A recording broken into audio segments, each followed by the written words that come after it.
And this is really only one round of storms that we're looking at. Let me show you the high-resolution model of what happens later for the rest of us. If you're getting missed by these in Chicago, in the western suburbs, look what happens later. Between, Laura's been telling you all morning, 4 and 9 p.m. or so, maybe 5 and 9 p.m. with the latest data, a second round of stronger thunderstorms than this, no doubt.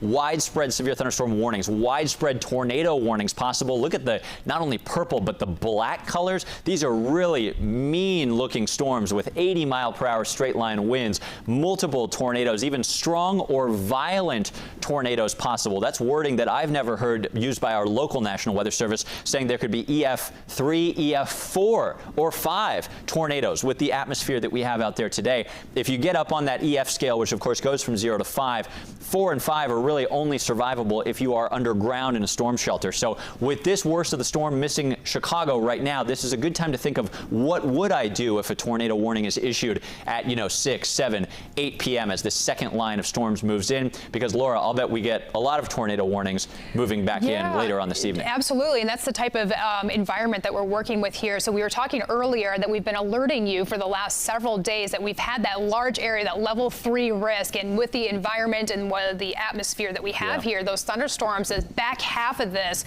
it's not so much right now, but this is going to have a huge impact on what happens to that second round of thunderstorms. Is there any way that you can extend the view there just so we can see a better look as far as a national look of that?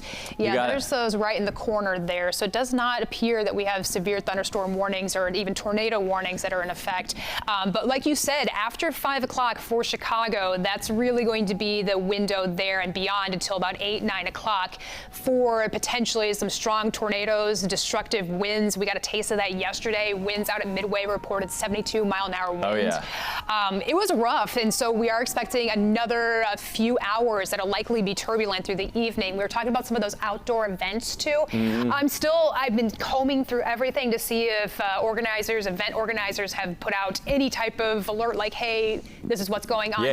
But what you can do right now is to make sure that on your phone you've got a way to get warnings if you are going to go out, because you probably will likely make some plans to hang out beforehand. But you want to make sure you're prepared in the event of anything, how this goes. Of course. Yeah, no, that's smart. Be thinking about what you would do not only at home, but if you're out and about and there's a tornado warning issued. Here's that second batch of storms, which is still getting developed over the Mississippi River. We'll switch back to our local radar so we can get the best view of what's going on here as our severe thunderstorm warning continues in areas south and southeast of Chicago. There's the warning well out of the way of Chicago. We'll switch back on our local radar so you can get a better view of it.